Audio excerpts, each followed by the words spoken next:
Кремлю мигранты больше не нужны. Там нарастает недовольство ситуацией с приезжими в России и влиянием, которое они оказывают на жизнь в стране, сообщают источники. Какие проблемы связаны с мигрантами, кто помогает нелегалам в освоении России?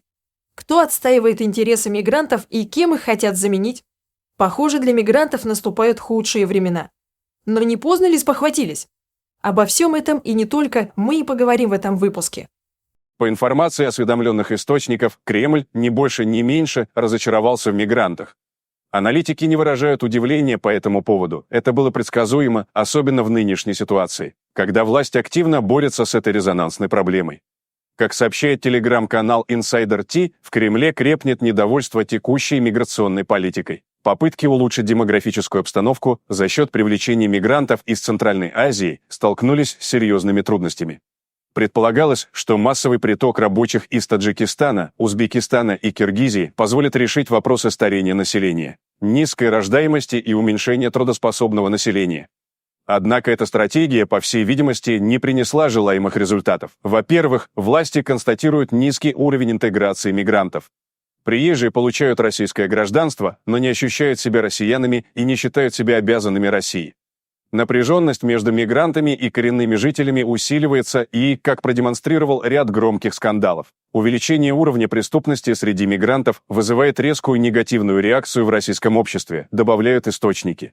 Во-вторых, экономический эффект от мигрантов оказался значительно меньше ожидаемого. Большинство из них занято в теневом секторе экономики, уклоняясь от уплаты налогов. Заработанные деньги, как правило, пересылаются на родину и инвестируются там, что усугубляет отток капитала из российской экономики. Говорится в публикации. Наконец, аналитики подчеркивают, что многие мигранты приезжают в Россию не для заработка. Они пользуются более мягким законодательством РФ, чтобы заниматься деятельностью, которая на их родине преследуется гораздо строже. Это приводит к росту правонарушений и усиливает общественное недовольство, констатирует источник. Источники сообщают, что сложившаяся ситуация, мягко говоря, вызывает разочарование и у Владимира Путина. Insider Tea передает, что президент распорядился применять жесткие меры к сотрудникам правоохранительных органов, которые содействуют легализации мигрантов в России. Инсайдеры утверждают, что на закрытом заседании президент прямо заявил руководителям силовых структур: огромное количество нелегальных мигрантов получают вид на жительство и разрешение на работу в стране благодаря коррумпированным полицейским. Глава государства охарактеризовал ситуацию как недопустимую и потребовал тщательно разобраться в этом вопросе и привлекать к ответственности виновных, невзирая на чины и звания, утверждают источники. Показательным примером нового времени стало Тульское дело. В этом российском регионе задержали сразу 6 руководителей УМВД по обвинению в организации незаконной миграции. Оборотнями в погонах оказались высокопоставленные сотрудники регионального управления полиции. Член комиссии по выдаче квот на ВНЖ мигрантов в России, заместитель начальника УМВД по вопросам миграции по Тульской области. Начальник управления по вопросам миграции, 3 его подчиненных и 2 полковника миграционной службы. Только по имеющейся информации, эта ОПГ в погонах обеспечила въезд в Россию более чем 700 иностранцам, а общая сумма их незаконных доходов до сих пор остается загадкой, отмечается в СМИ.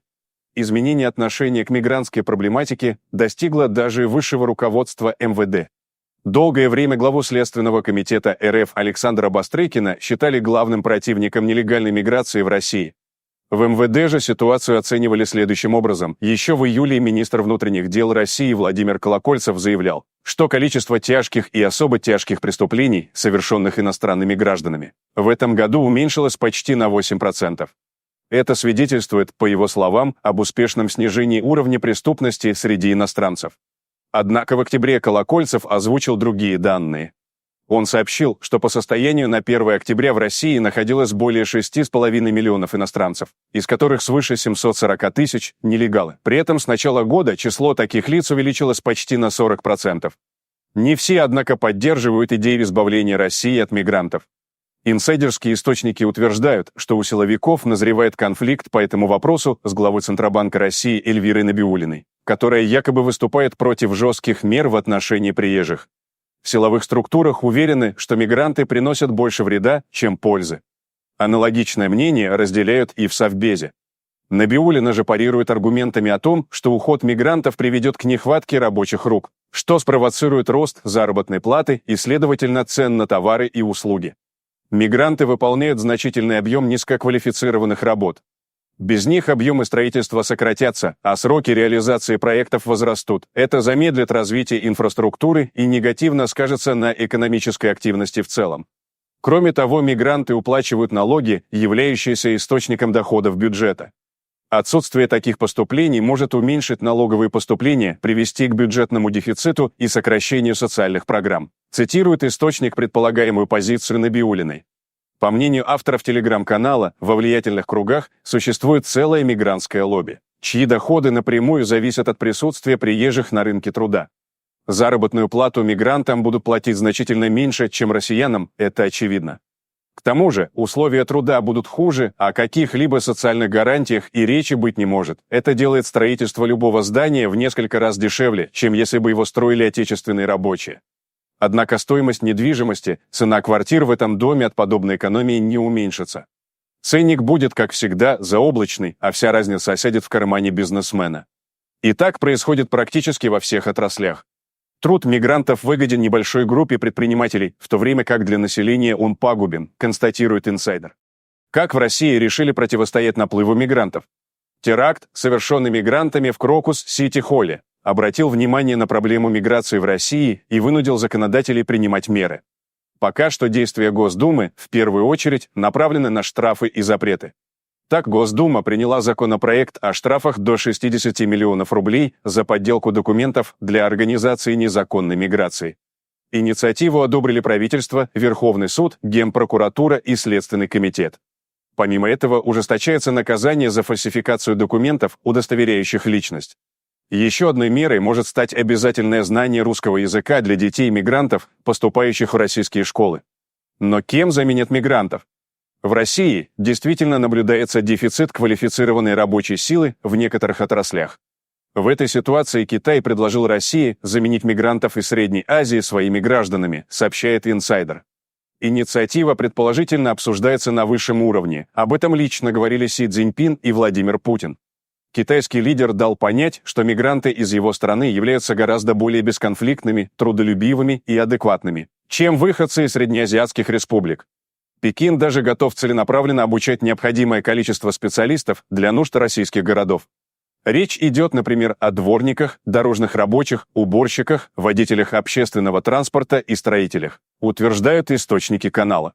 Между тем, в России уже появились рабочие из Индии. Мужчины-швеи направляются в Саратовскую и Ростовскую области, где работают на предприятиях, производящих военную экипировку. Индийцев также привлекли на рыбопромышленные предприятия в Калининграде. Ситуация обострилась после ужесточения требований к мигрантам, и бизнесу требуется государственная поддержка в привлечении кадров, подчеркивают местные предприниматели. По данным инсайдерских источников, в период с 2024 по 2030 год планируется привлечение рабочих из Индокитая, Бангладеш и Мьянмы, где численность населения огромна, а заработная плата очень низкая. Кроме того, в Россию в ближайшее время прибудут рабочие из Кении. Как сообщили в Государственной палате этой страны, договоренности с Москвой уже достигнуты. Первые 10 тысяч африканских рабочих приедут в скором времени. Этих нам только и не хватало, с возмущением пишут люди в комментариях к публикации. Но похоже, что ситуация для мигрантов в России действительно усложняется. Чувствуют они себя пока относительно комфортно, но почва под ними уже зашаталась. Виной тому два фактора.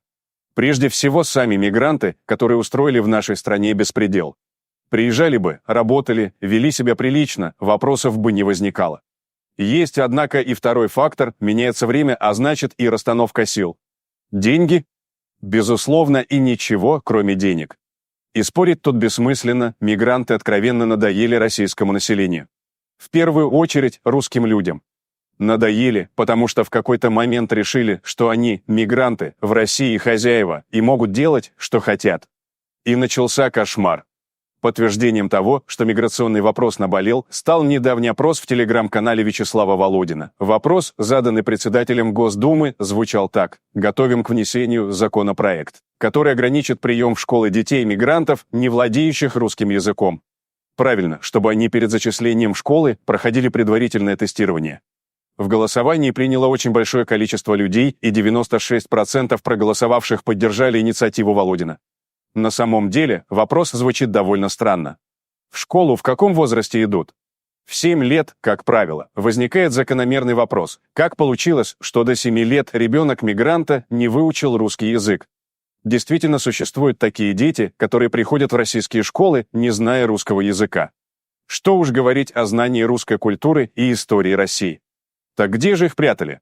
Допустим, они переехали в Россию непосредственно перед школой, но как быть с семьей?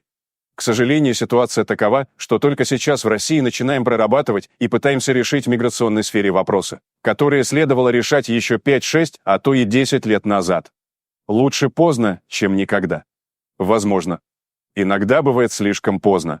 Но власти и СМИ предпочитали рассказывать о том, как на Западе все плохо с мигрантами и беженцами, как в Кёльне не дают прохода немкам, хотя у нас в России происходило примерно то же самое. И вот, теперь расхлебываем.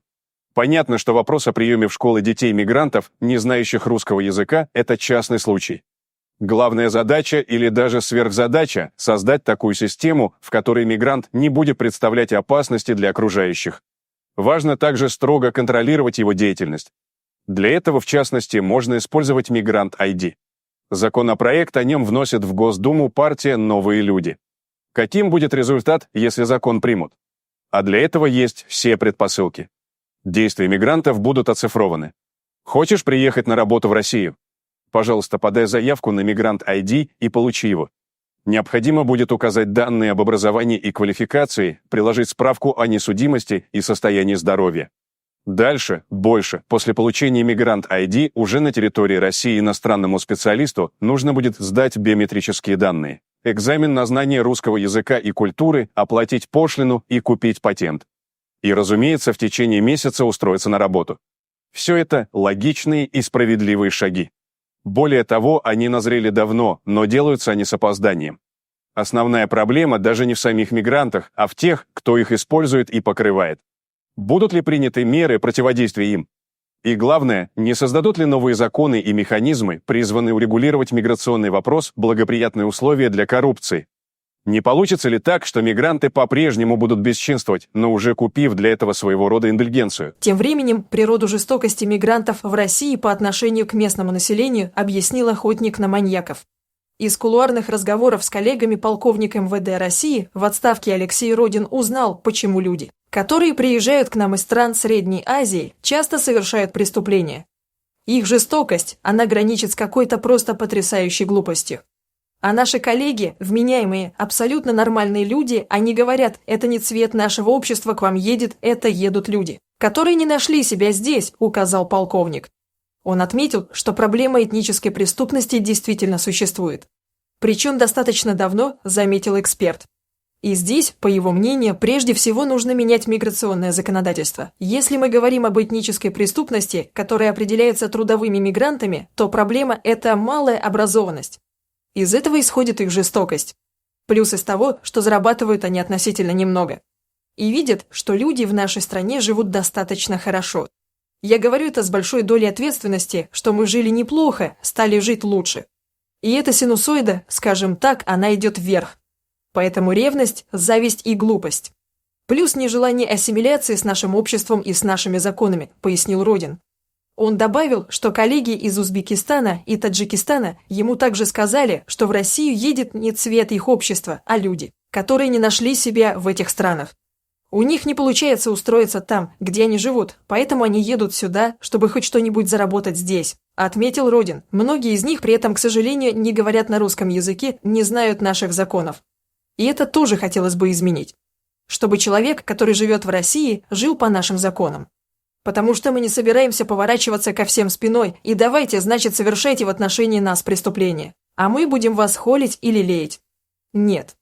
Мы живем в своей стране и хотим, чтобы наши дети, женщины и мужчины в том числе чувствовали себя здесь нормально, подчеркнул собеседник.